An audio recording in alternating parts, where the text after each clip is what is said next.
Hey everyone, and welcome. So, what is it that makes us, well, us? What makes human intelligence so special? I mean, we write poetry, we build these incredible civilizations, we're even trying to get to the stars. What's the secret sauce? Today, we're going to unpack a puzzle. And trust me, the answer is way more elegant, and maybe a little stranger, than you'd ever guess. So let's jump right in with a puzzle for you. What's smarter, a brain with a whopping 257 billion neurons, or a brain that has to get by on a tiny 20-watt budget? Now, this isn't some kind of trick question. It's actually the central mystery we're diving into today. Okay, so get this. 20 watts. That's it. That's all the power your brain is using right now. The very same brain that's responsible for all of human art, science, philosophy. It runs on the same power as a dim little light bulb. So the question is, how on earth does this ridiculously low-power organ pull off something as extraordinary as human intelligence?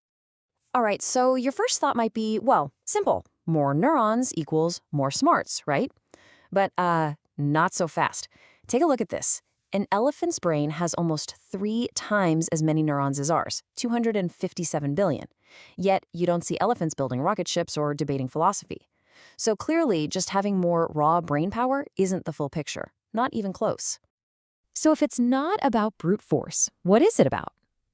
Well, a really fascinating new theory puts it like this. It says that human intelligence isn't about the sheer number of neurons, but about something far more clever, the stepwise compression of information. It's all about efficiency. Our brain is a master at taking in a messy world, finding the patterns, and squishing it all down into something manageable. And the key idea to unlock all of this is something called information entropy. Now, don't let the name scare you. It's just a way to measure messiness or randomness. So think about an old TV with just static on the screen.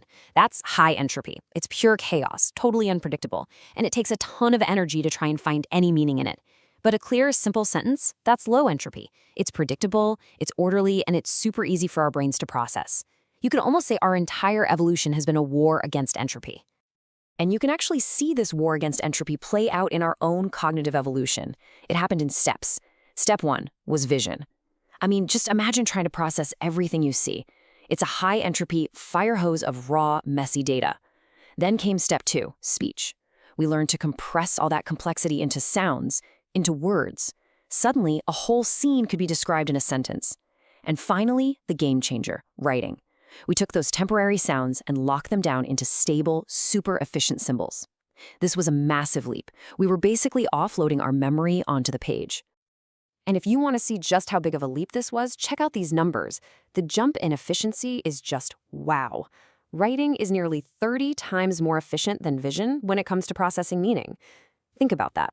Vision is this huge, energy-guzzling process of sifting through noise. Writing is just pure, concentrated information. It is the ultimate tool that lets our little 20-watt brain punch way, way above its weight.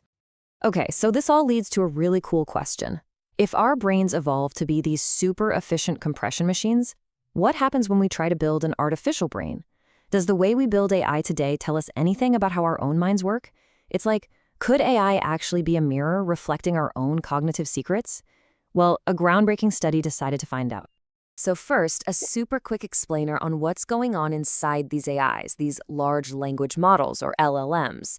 The easiest way to think about it is like a skyscraper. The layers at the bottom, the ground floor, they're just handling the absolute basics, like individual letters and sounds. But as you go up, each floor gets more sophisticated.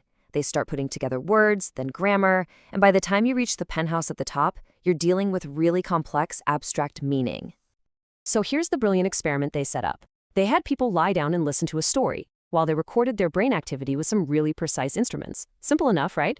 But at the exact same time, they fed that exact same story into one of these LLMs and monitored the activity in every single one of its layers. The big question was, would they find a match? Would the AI's brain activity look anything like the humans? The results were, honestly, they were astonishing. They found that the AI's structure didn't just look like the brain's structure.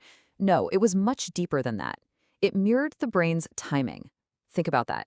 The way the AI processed the story, layer by layer, unfolded in almost the exact same sequence as the brain's own processing unfolded over time. All right, let's break this down because you have to see it to believe it. We're looking at the brain's response to hearing a word. Now, when they looked at an early layer in the AI, say layer 5, look what happens. The brain's activity spikes almost immediately. That's the instant reflexive, oh, I heard a sound part of the process. Okay, now let's move up the AI skyscraper to a middle layer, like layer 25. And look, the peak in the brain's activity happens just a little bit later. See that shift? That's the brain taking a few extra milliseconds to figure out the grammar and the context of the word, which is exactly what that middle layer of the AI is doing too. And then the final piece. We go all the way up to a deep layer in the AI, layer 45, the one that deals with abstract meaning, and the pattern is crystal clear. The brain's activity peaks way later. This right here, this is that aha moment. This is deep comprehension, when the full meaning of everything finally clicks. So what happens when you plot all of this out for every single layer of the AI? You get this. Just look at that graph. It's an almost perfectly straight line, a stunning correlation. The deeper the layer in the AI, the later the response in the brain. It's incredible. It's like a computational echo between the silicon chip and our own neurons. And for anyone who likes the numbers, the correlation coefficient here is R equals 0.85.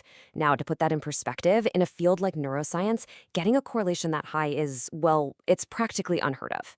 It's a screaming signal that these two very different systems, the brain and the AI, are running on a deeply similar software. So this brings us full circle. Why on earth does an AI designed by engineers in Silicon Valley so perfectly mirror a brain that evolved over millions of years? The answer is something called convergent evolution. Both systems were faced with the exact same problem. How do you process information efficiently? And both, independently, arrived at the exact same elegant solution. You build a hierarchy. You compress noisy, messy input, layer by layer, until you're left with pure, simple meaning.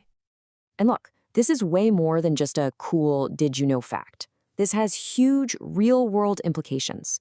For one, it could totally change how we build AI, making them more efficient and human-like. It also gives us a deeper understanding of education. It shows that learning to read literally upgrades your brain's hardware for efficiency. And it could even open the door to new ways of diagnosing brain disorders by looking at how efficiently they process information. So I want to leave you with one last big idea to chew on. If everything we consider human intelligence, our art, our science, our consciousness itself, is really just an incredibly advanced form of data compression, then it makes you wonder, doesn't it? What is it exactly that we're all compressing? What's the original file? Thanks so much for joining me.